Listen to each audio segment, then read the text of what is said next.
Hi kids, we meet once again to continue our discussion on gaseous exchange. But this time we are moving on from 7.1 gaseous exchange in human to 7.2 the breathing cycle. This time I shall explain to you the control of the breathing mechanism involving a chemoreceptor.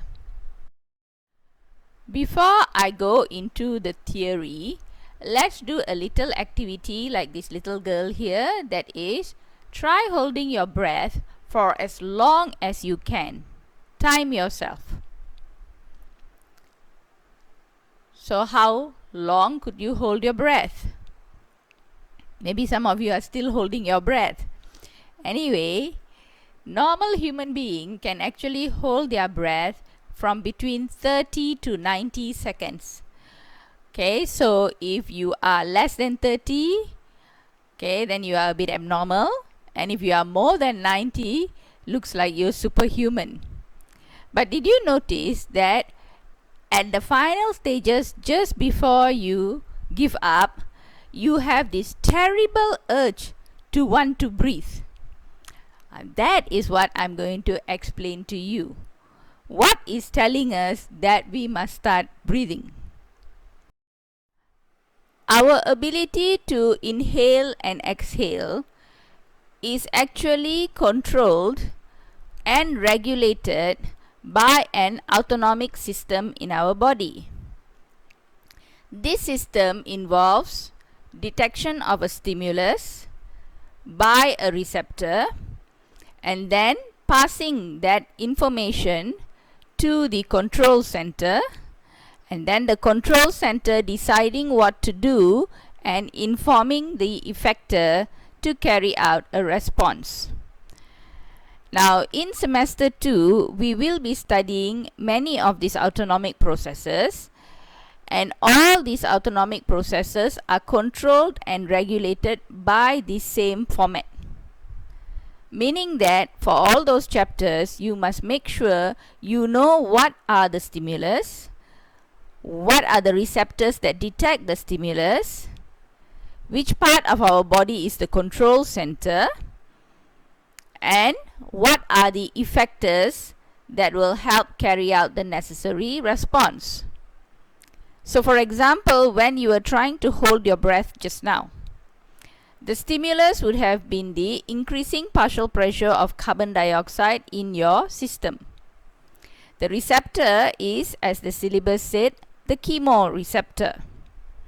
The control center is in your brain, okay, which I will explain later in detail, and the effector will be your intercostal muscles and diaphragm.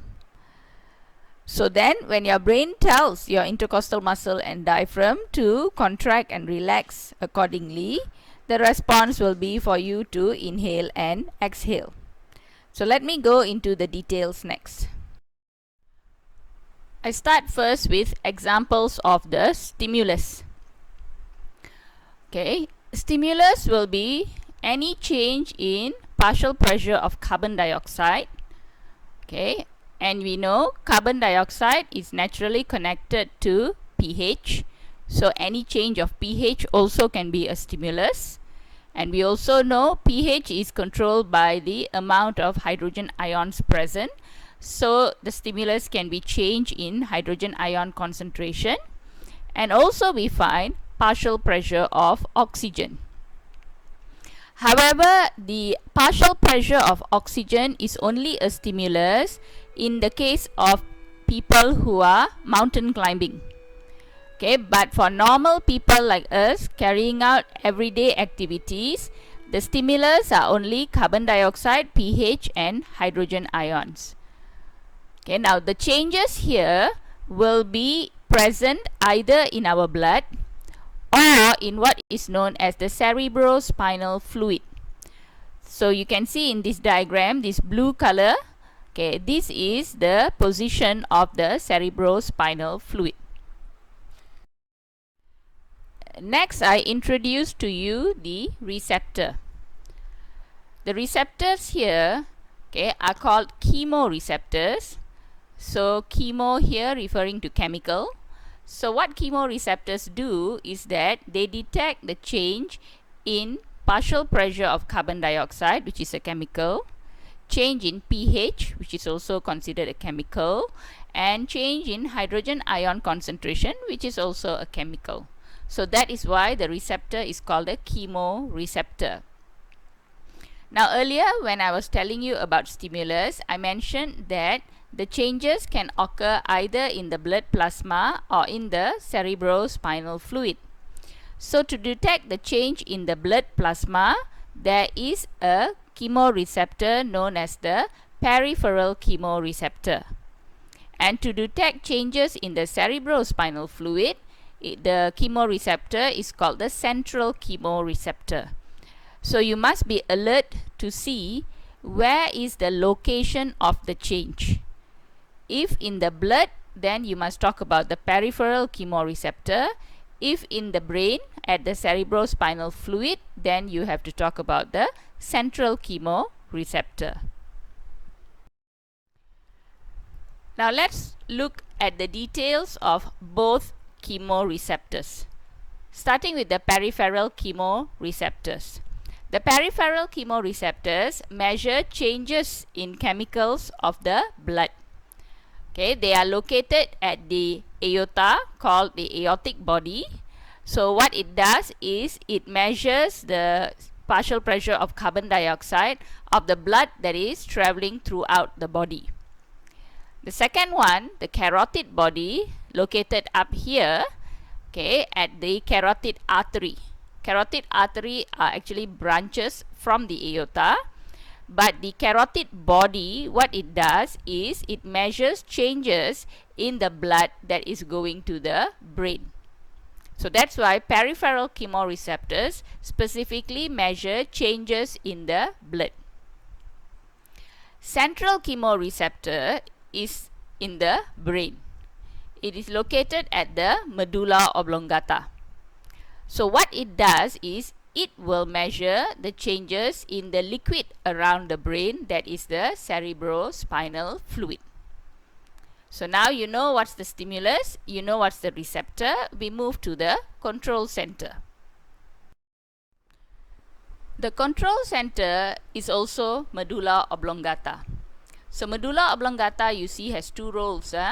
One as the central chemoreceptor and now as the control center. Now we look at the diagram of the cross section of the brain. Okay, the location of the medulla oblongata is here, and you see the medulla oblongata has a breathing center that is divided into two parts.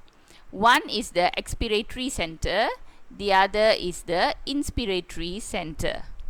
Based on the name, you can see expiratory means to exhale, inspiratory means to inhale. Okay, besides the medulla oblongata, the upper part here, known as the pons, has also got a role in our breathing. I will explain after this. Okay, let's now discuss the role of medulla oblongata both as a receptor as well as a control center. Now firstly, it is the central chemoreceptor. Okay, and it detects changes in levels of carbon dioxide, pH, and hydrogen ions in the cerebrospinal fluid. Now, after it has measured that information, the central chemoreceptor then functions as the control center. It not only will collect information about the cerebrospinal fluid, it will also receive impulse, okay, or information from the peripheral chemoreceptors about the levels of carbon dioxide, pH, and hydrogen ion in the blood. So once it has enough information about the level of carbon dioxide both in the cerebrospinal fluid as well as blood, then the control center will decide what is the breathing rhythm that is necessary. Breathing rhythm here meaning whether to start breathing faster or to slow down your breathing. So by setting the breathing rhythm, medulla oblongata is able to regulate the carbon dioxide levels in our blood. Okay, now besides the medulla oblongata, there is another part of the brain that is also involved in the breathing process. That is the pons. Pons is located just above the medulla oblongata. Now it is not the main control center, but it plays a role in our breathing. What pons does is it moderates our breathing rhythm. Okay, so moderate here means it balances it from maybe you are breathing slowly, you need to start breathing faster. It's not like 1 second you are breathing slow and the next second immediately you are breathing faster. It will gradually increase or gradually decrease. So that's what we mean by moderates breathing rhythm. Other than that, it also smoothens out transition between inhaling and exhaling. So you see, when you are inhaling and exhaling, it is a continuous process. You don't even realize you are inhaling or exhaling.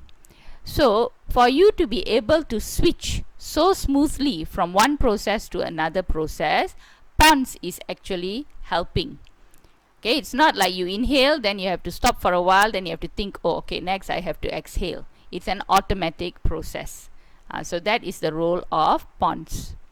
Now I move on to the effectors. Let's now have a look at the 3 effectors involved in our breathing. Firstly, the intercostal muscles located in between our rib bones, the diaphragm located at the bottom of our rib cage, and stretch receptors that are located in the bronchioles and alveoli. Now these 3 effectors are connected to the control center at the medulla oblongata. So from the medulla oblongata, you have the thoracic nerve that links to the intercostal muscles. You have the phrenic nerve that links to the diaphragm. And then we have stretch receptors that are linked via vagus nerves. Okay, now you must note that the direction of information being transmitted, okay, for the thoracic nerve and for the phrenic nerve is from the medulla oblongata to the effector. Only in the case of the stretch receptor, we find the impulse is transmitted from the stretch receptor to the medulla oblongata. Okay, so finally we look at the response. The response that is produced in the end is either we are going to inhale or we are going to exhale. Okay, now inhaling and exhaling is a mechanical process, okay, which involves the outer intercostal muscle, the diaphragm, the volume change in the rib cage, as well as the pressure change in the rib cage. So let's start with inhaling. To inhale, the control center will transmit impulse via the neurons to the outer intercostal muscle to contract, as well as the diaphragm to contract. Now when both diaphragm and intercostal muscles contract, this will lift the rib cage, causing the volume of the rib cage to increase. And volume to pressure is inversely proportional, so pressure will decrease. And this will cause air to be drawn into the lungs. When we want to exhale, the control center will transmit impulse to the effectors, causing the intercostal muscle to relax and the diaphragm also to relax. And when this happens, the rib cage is downward, and this will reduce or decrease the volume of the rib cage, which then causes the pressure in the rib cage to increase, and in this way air will be pushed out of the lungs. So that is the discussion on every aspect of control and regulation, that is from the stimulus to the receptor to the control center, effector, and finally the response. So let's gather all of that information together to explain in an example like this. Okay, now when we are not doing vigorous activity, our rate of breathing in and breathing out is very constant. But when we start doing vigorous activity, you will notice that our breathing rate becomes very rapid. So if we are to write an essay on how this happens, we have to paragraph our essay based on the 5 factors mentioned earlier. That is the stimulus, receptor, control center, effector, and response. During vigorous exercise, muscle tissues carry out active aerobic respiration and produce high amounts of carbon dioxide. The increase in the partial pressure of carbon dioxide in the blood will be detected by the peripheral chemoreceptors, which are the aortic body and the carotid bodies. And the increase in the partial pressure of carbon dioxide in the cerebrospinal fluid will be detected by the central chemoreceptor, that is the medulla oblongata. Now when these chemoreceptors detect increase in partial pressure of carbon dioxide, they will transmit an impulse to the medulla oblongata. Now the medulla oblongata will function as the control center. The medulla oblongata has a breathing control center that is divided into the inspiratory center to inhale and expiratory center to exhale. The inspiratory center and expiratory center have nerves that link to the effector, that is the intercostal muscle and the diaphragm. Now when the partial pressure of carbon dioxide increases, it is the inspiratory center that is stimulated to transmit impulse using the thoracic nerve to the intercostal muscles and the phrenic nerve to the diaphragm. The impulse will then stimulate these two muscles to contract, and this will cause the rib cage to move upward and outward. When this happens, the volume of the thoracic cavity increases and pressure decreases. So air is drawn in and inhalation happens. So when we inhale, air fills the alveolus and the alveolus will inflate. The stretch receptors around the alveolus are stimulated and they will then transmit an impulse via the vagus nerve to the medulla oblongata. But this impulse will go to the expiratory center. So now the expiratory center is stimulated and the expiratory center will transmit an impulse to the effectors, and this time making the muscles relax. So when the muscles relax, the rib cage will move down and inward. So the volume of the thoracic cavity will decrease and the pressure will increase. So this time we will exhale and the alveolus will deflate. So once the alveolus deflates, there is no more stretching of the alveolar wall. So the stretch receptors will not be stimulated and now they will not transmit impulse anymore. So the expiratory center is inhibited and the inspiratory center will function once again. So this is how inhaling and exhaling is carried out in our breathing process. So with that, I hope I have managed to explain the control of our breathing mechanism as well as the role of the chemoreceptors. So in my next video, I will talk about a graph called a chemograph. So until then, goodbye. See you soon.